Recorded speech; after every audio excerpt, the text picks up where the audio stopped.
On a scorching June afternoon in 1876, the rolling plains of southeastern Montana witnessed one of the most shocking military disasters in American history.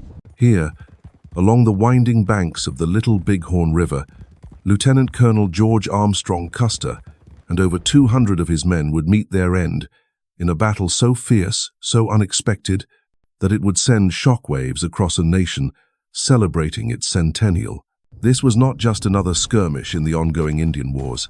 This was a collision between two worlds that would be remembered as Custer's last stand and mark both the greatest victory and the beginning of the end for the Plains Indian way of life.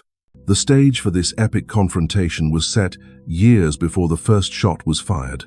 In the heart of the Black Hills of South Dakota lay a secret that would change everything. These sacred mountains, promised to the Lakota Sioux by the 1868 Treaty of Fort Laramie, held more than spiritual significance. They contained gold. When prospectors discovered the precious metal in 1874, the treaty became nothing more than paper thousands wind. In the fortune seekers poured into the Black Hills, trampling over sacred ground and violating the solemn promises made by the United States government. The man who would lead this final charge into history was no ordinary cavalry officer. George Armstrong Custer had his name into the and already. Carvils of American military legend, long before he ever set foot on the Montana plains. Born in Ohio in 1839, Custer's path to fame began at West Point, where he distinguished himself not for failure. He academic excellence, but for spectacular, graduated dead last in his class of 1,861, accumulating a record-breaking 726 demerits that marked him as one of the most traubaldets in Assumpke the Academy's history. Yet what appeared to be a disastrous start would prove to be merely the prelude to an extraordinary military career. The Civil War transformed this rebellious young officer into a national hero. At the impossibly young age of 23, Custer became the youngest general in the Union Army, earning his promotion through audacious courage and an almost supernatural ability to survive desperate charges. His flowing golden hair, flamboyant uniforms, and theatrical presence made him instantly recognizable on any battlefield. During the Battle Gettysburg, he commanded the Michigan Cavalry Brigade with such distinction that his reputation spread throughout both armies. His men followed him not just out of duty, but out of genuine admiration for a leader who never asked them to go where he would not leave war explode. Custer's civiled, like something it's Rhea from a romantic novel. During Sheridan's General Philip Shenandoah campaign, he led thunderous cavalry Confederate lines, charges that broke and helped secure Union victory. At the Third Battle of Winchester, Custer inured his men for war a devastating assault, later recalling how officers and men seemed to compete for who could lead the charge. The enemy delivered a well-directed volley, but before they could fire a second time, Custer's cavalry was among them, sabering right and left in a display of martial fury that became his trademark. His pursuit of Robert E. Lee's retreating Army of Northern Virginia in the war's final days helped bring about the surrender at Appomattox Courthouse. When the guns finally fell silent in April 1865, Custer stood as one of the Union's most celebrated commanders, a golden-haired warrior whose name was synonymous with victory and glory. The transition from Civil War hero to Indian fighter would prove far more challenging than anyone could have imagined. On the vast plains of the American West, Custer faced enemies unlike any he had encountered in Virginia or Pennsylvania. The Lakota Sioux, Northern Cheyenne, and their allies were not demoralized. Confederate soldiers retreating toward inevitable defeat. These warriors fighting for their homeland, their family's way of life. Leading, and their very them, were two of the most formidable military minds the Plains tribes had ever produced. Was more the Hunkpapa Lac Sitting Bull of than just a war chief. He was a holy man, a visionary leader whose spiritual authority matched his political influence. Born around 1831, Sitting Bull Ha life watching, spent his entire the steadied soldiers into encroachment of white settlers and many other tribal lands. Unlike chiefs who had chosen accommodation with deed states government the Unite, Sitting Bull remained steadfast in his opposition to any compromise that would surrender traditional hunting grounds or people onto reservations. His anti-stance had earned him followers' treaty, forces from across the Sioux Nation and 1,869 beyond. He held the unprecedented title of Supreme Leader of the Autonomous Bands of Lakota, first person ever Sioux to wield such authority. His influence extended far beyond his own tribe warriors, from the drawing Arapaho and Cheyenne nations, who saw in him a leader capable of uniting the scattered bands into a force that could resist American expansion. Alongside Sitting Bull stood Crazy Horse, the Oglala war leader, whose very name struck fear into the hearts of soldiers and settlers alike. Born in the Black Hills in 1841, Crazy Horse had grown into a warrior whose tactical brilliance was matched only by his unwavering commitment to the traditional ways of his people. Unlike many of his contemporaries, he rejected the trappings of white civilization entirely, never learning to read or write, never posing for photographs, and never setting foot on a reservation until the very end. Crazy Horse's approach to warfare was revolutionary. Where other war leaders might charge headlong into battle, he employed sophisticated tactics that confused and overwhelmed his enemies. His vision quest as a young man had shown him the path of the plainman, wearing Orr's simple clothes and a single feather, sprinkling dust over his horse before battle, and placing a stone behind his ear for protection. This spiritual guidance, combined with his natural military genius, made him perhaps the most dangerous opponent the United States Army would face on the plains. The discovery of gold in the Black Hills had set in motion a chain of events that made conflict inevitable. The United States government, unwilling to remove the thousands of miners who had flooded into Sioux territory and unable their saker to convince the tribes to sell lands, issued an ultimatum that would echo all across the plains to their designate Indians must return reservations by the 31st of January 1876, or be deemed hostile and subject to military action. For Sitting Bull, Crazy Horse, and their followers, this ultimatum represented everything they had been fighting against. The reservations were not homes beautisans, places PR where proud hunters and warriors would be reduced to begging for government rations and watching their children forget the ways of their ancestors. The choice was clear: submit to a all of dependency, life, and cultural death, or stand and fight for the freedom that had defined Plains Indian life for generations. As winter gave way to spring in 1876, the decision was made. Rather to the reservations, the Van Report tribes began gathering in unprecedented numbers. Sitting Bull sent out messengers to reservations across the region, calling on all who still possessed the warrior spirit to join him in Montana. The response was overwhelming. By late spring, more than 10,000 Native Americans had assembled along the banks of the Little Bighorn River, which they called the Greasy Grass.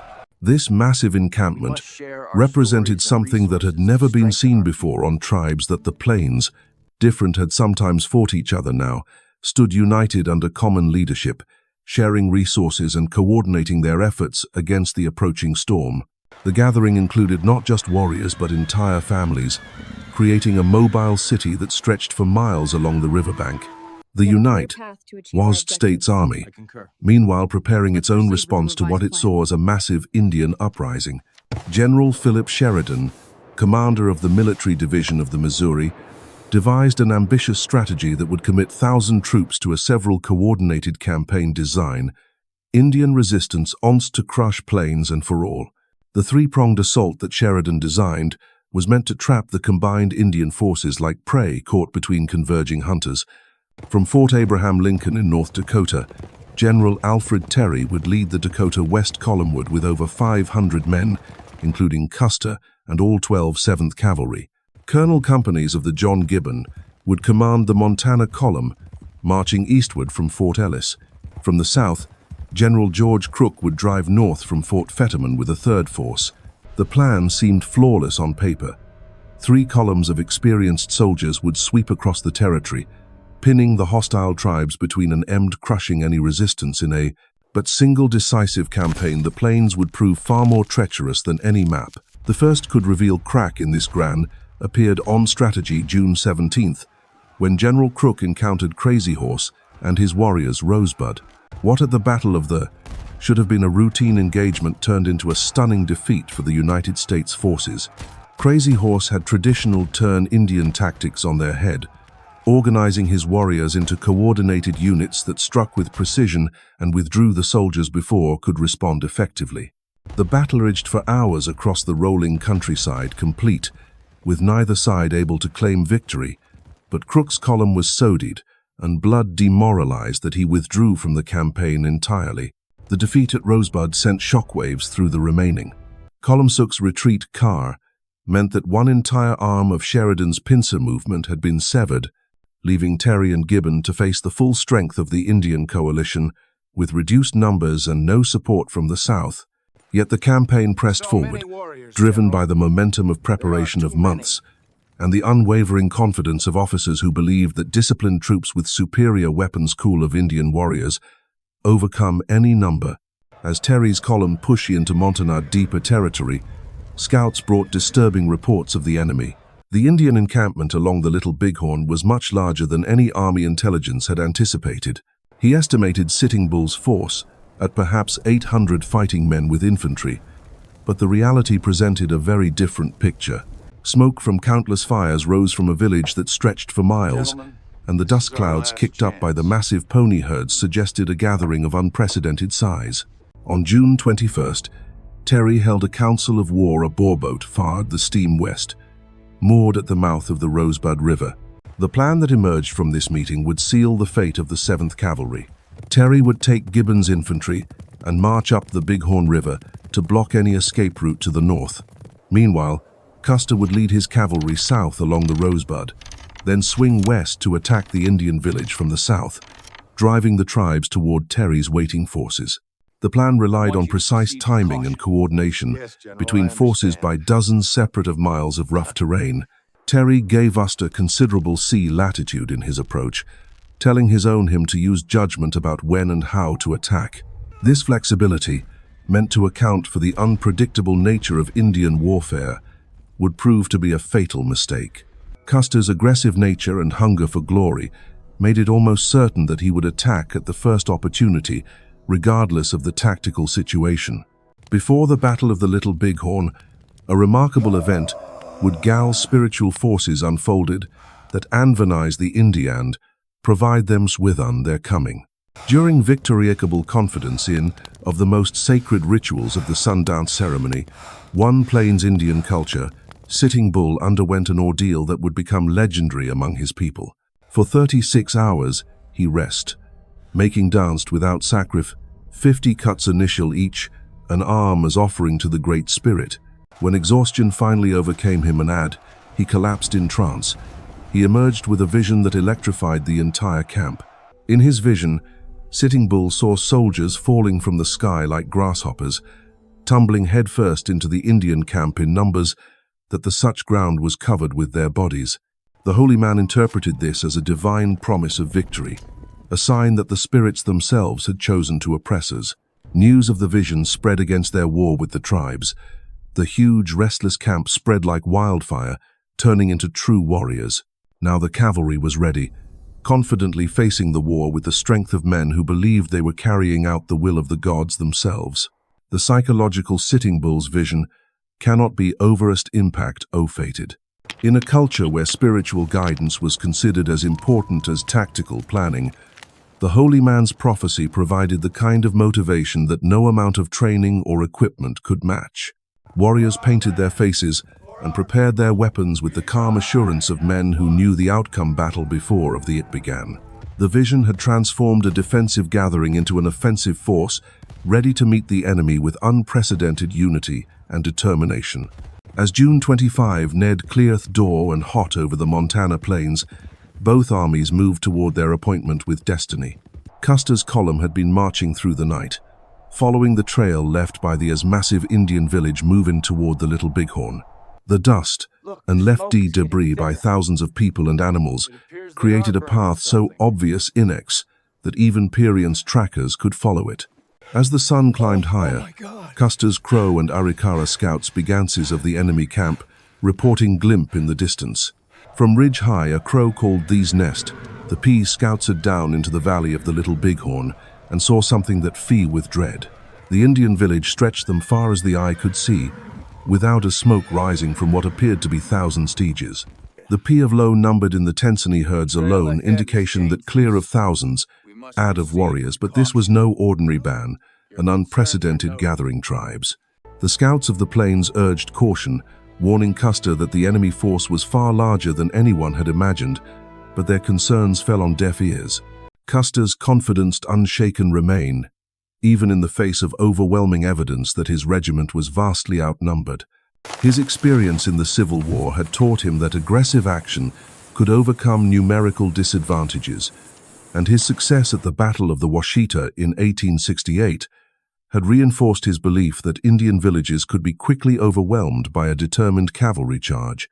The possibility that this gathering from might be different, any he had previously encountered, seemed not to his mind. The Custer's decision came when had been cross-hunting scouts reported that they fatal the main party's returning F-camp, spotted by Indianeering, that the element Todd, that the tribes of surprise had been lost and would scatter before he planned to could attack.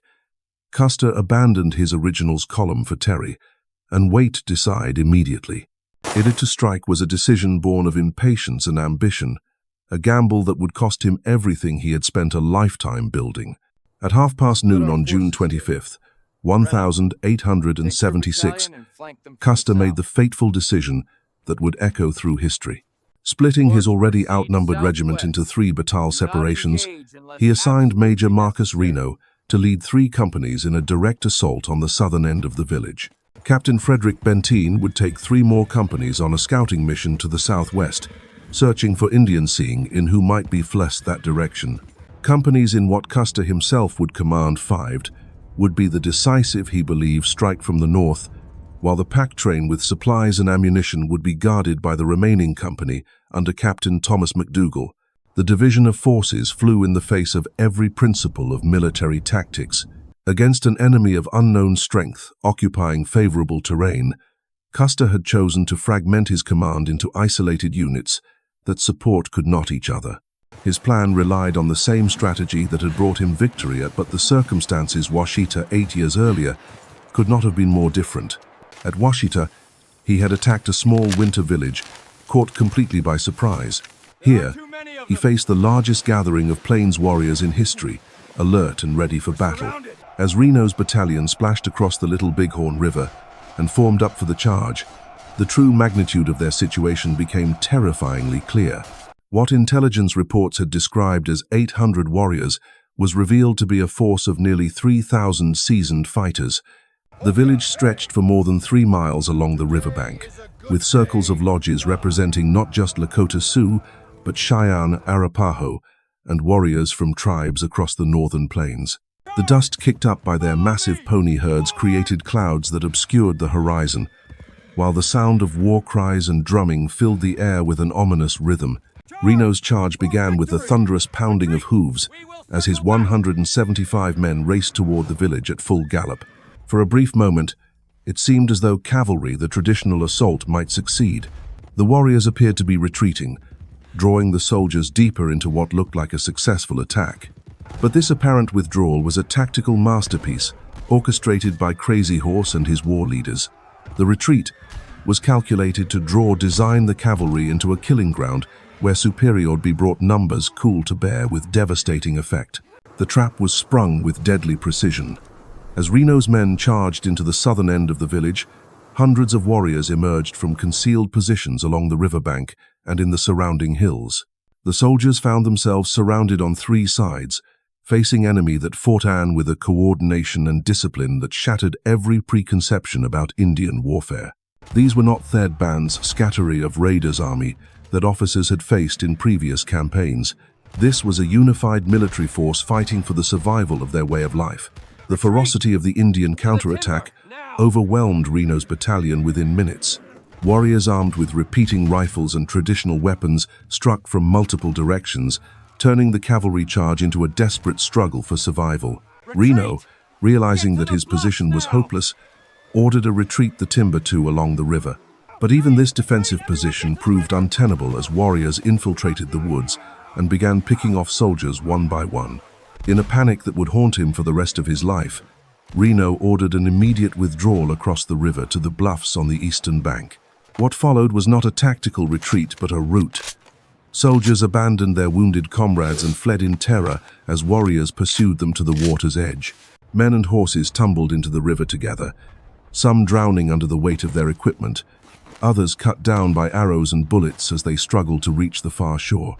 The survivors who made it to the bluffs found themselves trapped in an exposed position with no cover and dwindling ammunition. Of the 175 men who had confidence less than and charged into the valley with such hour earlier, more than 40 lay dead or wounded. The remainder huddled behind whatever meager cover they could find, listening to the sounds of battle echoing from the north where Custer had disappeared with companies. Meanwhile, Custer's battalion had ridden along the eastern bluffs overlooking the Little Bighorn, searching for a crossing point that would allow them to strike the village from an unexpected direction. From their elevated position, the officers could see the full extent of the Indian encampment spread out below them like a vast city. Lodge stretched along after the river, with thousands of people moving between them in what appeared to be organized for battle rather preparation than the panic that Custer had expected. The sight should have given even the most confident commander pause, but Custer pressed forward with the same aggressive instincts that had served him so well during the Civil War. He sent messages to Benteen, ordering him to abandon his scouting mission and bring ammunition from the pack train. But these urgent requests for support would arrive changed too late to the outcome of what was already unfolding descend. As Custer's men towed the river, what would later tale be known as Medicine Coulee, they encountered their first serious resistance. Warriors hidden along the bank's open accuracy, forcing the cavalry fire with deadly to dismount and fight on foot.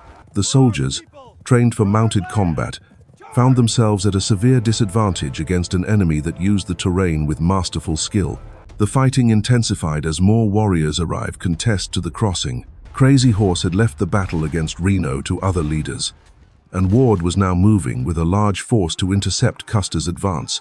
The Oglala war chief recognized that this was the moment of decision, the opportunity to strike a blow that would res beyond the Banksonet far. Custer's tactical of the Little Bighorn River situation deteriorated rapidly as his under-fire men came from multiple directions. The river crossing that had appeared feasible from a distance proved to be a deadly funnel where warriors could concentrate their fire. Casualties mounted among the cavalrymen, and ammunition began to run low as the soldiers found themselves trapped between the river and the advancing enemy. Recognizing that his position at the crossing was untenable, Custer ordered a withdrawal to higher ground. His battalion fought its way up the slopes toward what would become known as Last Stand Hill, a ridge that offered some defensive advantage but was still within range of Indian marksmen. The movement was conducted under constant fire, with warriors harassing the soldiers from all sides and picking off stragglers who fell behind. The retreat to the hill marked phase of the battle, the beginning of the final. Custer's men, many of them already wounded, found themselves surrounded by an ever-growing number of warriors who seemed to emerge from a rough fold in the landscape.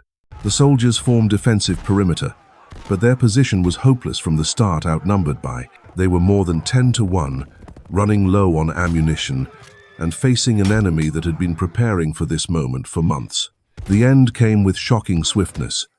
As they'd in from all directions warriors close disciple, the cavalry-signed resistance crumbled into desperate individual struggles for survival. Some soldiers tried to break out of the encirclement, only to be ridden down before they could travel more than a few yards. Others fought hand-to-hand with knives and pistols as their rifles ran out of ammunition. Custer himself fell somewhere in the final minutes of the battle, though the exact circumstances of his death would remain a matter of debate for generations. Some accounts placed him at the center of the last defensive stand, fighting with his trademark courage until overwhelmed by sheer numbers. Others suggested he had been killed earlier in the engagement while trying to rally his men for a counterattack. When the guns finally fell silent, not a single member of Custer's immediate command remained alive. The golden-haired general who had survived battles during countless the Civil War, who had charged through Confederate and again, ley lines, and emerged victorious time, dead on a Montana hillside, along with every man who had followed final fight him into his. The victory at Little Bighorn sent shockwaves through the Indian camp that would be felt for generations. Warriors who had participated in the battle would tell and retell the story of how they had defeated the famous Long Hair and his soldiers, how the vision of Sitting Bull had come to pass exactly as the holy man had prophesied. But even in the moment of theirest among the tribal greatest triumph, the Wiss leaders understood that this victory would ultimately seal their fate. The dust settled over the Little Bighorn on that scorching June afternoon, but the echoes of gunfire would reverberate through American history for decades to come. In the span of a few brutal hours, the golden-haired boy general had been transformed from national hero to cautionary tale, his name forever linked not to the glorious cavalry charges of Gettysburg, but to the blood-soaked hillside where his ambitions finally met their match. For Sitting Bull, Crazy Horse, and their warriors, the victory was complete but bittersweet. They had proven that united tribes could stand against the might of the United States Army, that their prophecies and visions held power beyond the white man's understanding.